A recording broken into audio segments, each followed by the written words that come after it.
राधे राधे। जय श्री कृष्ण, जय घनश्याम। आज हम चर्चा करेंगे माघ मास माहात्म्य, अध्याय 25। राक्षस बोला, हे महामुनि, केरल देश के ब्राह्मण की मुक्ति होने का वृत्तांत कृपा कर मुझे से कहिए। देवदूती ने कहा, हे पिशाच, सुनो, मैं इस शुभ तथा पुण्य कथा को कहता हूँ। केरल देश में बसु नाम का एक वेद पारंगत ब्राह्मण रहता था। उसके पट्टीदार बांधवों ने उसकी भूमि छीन ली थी। अतएव वह निर्धनता से दुखी होकर अपनी जन्मभूमि को त्याग कर तथा देश देश में घूमता हुआ कुछ दिन बाद किसी व्याधि से पीड़ित हो एक बड़े जंगल में गया। तीर्थ इत्यादि में चलने के कारण थका हुआ, क्षुधा से पीड़ित वह विंध्याचल पर्वत पर दुर्भिक्ष के कारण मृत्यु को प्राप्त हुआ। उसकी दाह क्रिया और अर्धदैविक क्रिया भी न हुई, जिससे वह निर्जन वन में पर्वत की कंदरा में प्रेत रूप होकर चिरकाल तक वास करता रहा। वह अत्यंत शीत व ताप से तथा बिना आहार और जल के बहुत हाहाकार करता हुआ, लंबी लंबी श्वास लेता हुआ वायु रूप से इधर उधर घूमता था। कहीं भी शरण और सुख न मिलने के दुख से व्याकुल हो वह सोच करता था, अपने कर्म के फल भोगता रहा। जो लोग हवन, गोविंद का पूजन, आत्मविद्या का अभ्यास नहीं करते और प्रसिद्ध तीर्थों से विमुख रहते हैं और दुखी लोगों को स्वर्ण, वस्त्र, तांबूल, रत्न, फल, अन्न तथा जल नहीं देते, वे कर्महीन होते हैं। पाखंडी, कुटिल, चोर, ठग की वृत्ति वाले, वृद्ध, आतुर और स्त्रियों पर निर्दयता का व्यवहार करने वाले, जो लोग इनका धन हरते हैं, वह असत्य बोलते हैं, ऐसे लोगों का अवश्य त्याग कर देना चाहिए। आग लगाने वाले, विष देने वाले, झूठी गवाही देने वाले, वैश्यागामी, पिता, माता, बहन, संतान, अपनी स्त्री, स्वामी तथा शरणागत का त्याग करने वाले, लोभी, नास्तिक, दूसरों के गुरु देवता, वेद और धर्म की निंदा करने वाले, बड़े तीर्थों में या बुरा प्रतिग्रह लेने वाले, गाय तथा भूमि को चुराने वाले, दूसरों से द्रोह तथा प्राणियों की हिंसा करने वाले लोगों के लिए संसार में बार बार जन्म लेने से कोट कोट योनियों में दुखदायी फल मिलते हैं। प्रेत, राक्षस, पिशाच तथा तिरछी चाल चलने वाले एवं वृक्ष योनियों में जन्म लेने वाले, इनको इस लोक तथा परलोक में लेस मात्र भी सुख प्राप्त नहीं होता। अतएव निषिद्ध कार्यों को छोड़कर धर्म, यज्ञ, तप, देव पूजन आदि करना चाहिए तथा मंत्र, देवता और गुरु की सेवा चारों वर्ण वालों को निरंतर करनी चाहिए।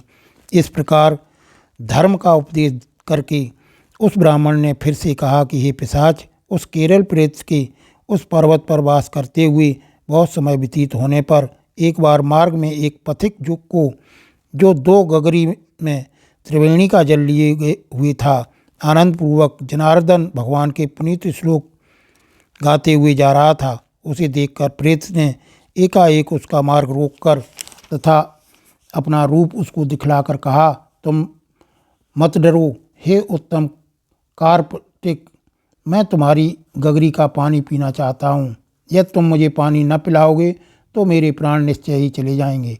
देवदूती बोले, ऐसा प्रेत का वचन सुनकर उस राहगीर ने आश्चर्य से कहा, हे महाक्रस, दुर्बल, मुरझाए हुए, नग्न रूप, मृत्यु के इच्छुक, कुरूप, डरावने रूप वाले, धूम्रकाय, भयंकर, चंचल नेत्र वाले तुम कौन हो, जो पैरों से पृथ्वी का स्पर्श नहीं करते और तुम्हारी बाहें और उदर मांस रहित हैं। पथिक के ऐसे वचन सुनकर प्रेत ने कहा, हे धर्मिष्ठ, जिस कारण मैं ऐसी दशा को प्राप्त हुआ हूँ उसका कारण सुनो। मैं लोभी, मलिन, क्रिया रहित ब्राह्मण था। सदा दूसरे के अन्न से पनपता और अकेला ही मिठाई आदि खाता था। कभी दूसरे के दुख से दुखी नहीं हुआ और न कभी एक ग्रास भी की भिक्षा दान दी, न 4 ग्रास की पुष्कल और न 4 पुष्कल का हंतकार दिया।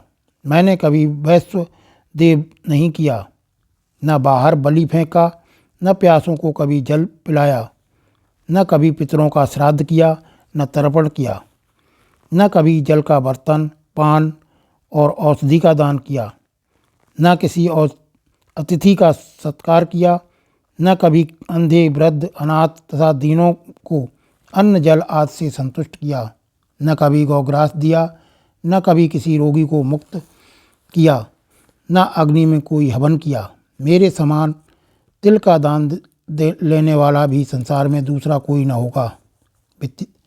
व्यतिपात में स्वर्ण दान, संक्रांति और सूर्य और चंद्र ग्रहण में भी कुछ दान नहीं किया। दूसरे सब पर्वों में, कार्तिक मास की मुख्य तिथियों में, पितृपक्ष तथा माघ आदि में, मन्यादि तिथियों में ब्राह्मणों की संतुष्टि के लिए कुछ भी दान नहीं किया। कार्तिक में मैंने तिल के तेल सहित दीपदान भी नहीं किया।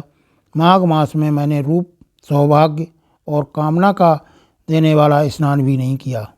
पौष और माघ में स्नान करने वालों को जाड़ा लगने पर तापने के निमित्त लकड़ी आदि देकर उनको अग्नि से कभी नहीं तपाया।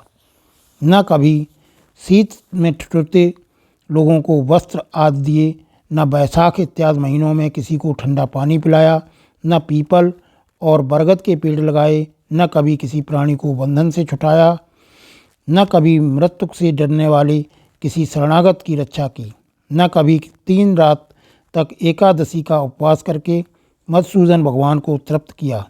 हे द्विज, न मैंने कभी कृच्छ, अतकृच्छ, तप्तकृच्छ और शांतपन, पुण्य तथा चांद्रायण व्रतों से अपने शरीर को कृश किया, जिनको इंद्र आदि देवताओं ने किया था। हे ब्राह्मण, देखो, मेरे पूर्व जन्म के बड़े बड़े क्रूर कर्मों के कारण ही इस जन्म में मेरी यह ज्ञान रहित विचित्र गति हुई है। इस पर्वत पर भेड़िया और व्याघ्र ही से मारे हुए पशुओं के मांस आज पड़े हैं। तोते इत्यादि से खाए गए फल, नाना प्रकार के सुंदर सुगंधित रस भरे मुलायम एवं मीठे खाने योग्य बहुतेरे फल तथा फूल भी हैं। सर्वत्र स्रोत और झरने आदि के मधुर जल भी हैं। जो सब पदार्थ सहज ही में इस पर्वत पर मिल जाते हैं, परंतु देव की इच्छा न होने के कारण मैं कुछ भी नहीं खा सकता। सर्प की तरह केवल हवा पीकर ही जीता हूँ। बल, बुद्धि, मंत्र, पुरुषार्थ, विक्रम, सहायता आदि कर्मों से मनुष्य सर्वदा अलभ्य वस्तु को प्राप्त नहीं करता। लाभ, हानि, सुख, दुख, विवाह, मृत्यु, जीवन, भोग, रोग और वियोग में केवल दैव ही कारण होता है। कुरूप, अकुलीन, मूर्ख, कुकर्मी, निंदित, पराक्रमहीन, काने, लूले, गंजे, रोगी, नीतिहीन, निर्गुण और नपुंसक मनुष्य भाग से ही राज्य पर बैठते हैं। जिन्होंने तिल, गाय, स्वर्ण, वस्त्र, घर, 8 वर्ष की कन्या, पृथ्वी, सैया, आसन, तांबूल, मंदिर, धन, भोजन सामग्री, चंदन तथा अगर आदि का दान दिया है। वन मार्ग में, पर्वत के अगले भाग में, ग्राम अथवा नगर में ऐसे पुरुषों के भोग यत्नपूर्वक आगे आगे जाते हैं। इस पर्वत पर और भी बड़े बड़े बलवान पिशाच, पिशाची और भयंकर राक्षस हैं, जिनमें से कभी कोई कहीं पर वन में घूमते हुए अपने कर्म के अनुसार अन्न जल प्राप्त करते हैं। ऐसा सुनकर आपको भय न होना चाहिए, क्योंकि आप वैष्णव भक्त हैं। वो धर्मिष्ठ लोगों की पवित्रता ही उनकी रक्षा करती है। उनको कोई पीड़ा नहीं दे सकता। ग्रह, नक्षत्र और देवता लोग पवित्रता की सर्वदा रक्षा करते हैं। ये सब राक्षस गोविंद के पवित्र भक्त आपकी ओर देख भी नहीं सकते। जो लोग नारायण की भक्ति में लीन रहते हैं, उनको राक्षस, प्रेत, पूतना, भूत बैताल, गंधर्व, शाकिनी, रेवती तथा अन्य विनायक आदि ग्रह, कृत्या, सर्प, कुष्मांड तथा अन्य दुष्ट जंतु, हे ब्राह्मण, पवित्र वैष्णव ब्राह्मण को न देख सकते हैं और न छू सकते हैं। पवित्र की सब प्राणी रक्षा करते हैं। जिसकी जिह्वा पर भगवान का नाम रहता है, हृदय में धर्म ग्रंथ रहते हों, उनको कहीं भी कोई भय नहीं रहता। हे ब्राह्मण, मैं इस प्रकार अपने कर्मों का फल यहाँ पर भोग रहा हूँ। एक बार जम्बालिनी नदी के किनारे पर घूमते हुए मैंने सारस द्वारा कहे हुए वचनों को सुना था, अतः बार बार विचार करने के कारण मैं दुखी नहीं होता। इसके साथ ही माघ मास मातम अध्याय 25 समाप्त हुआ। राधे राधे।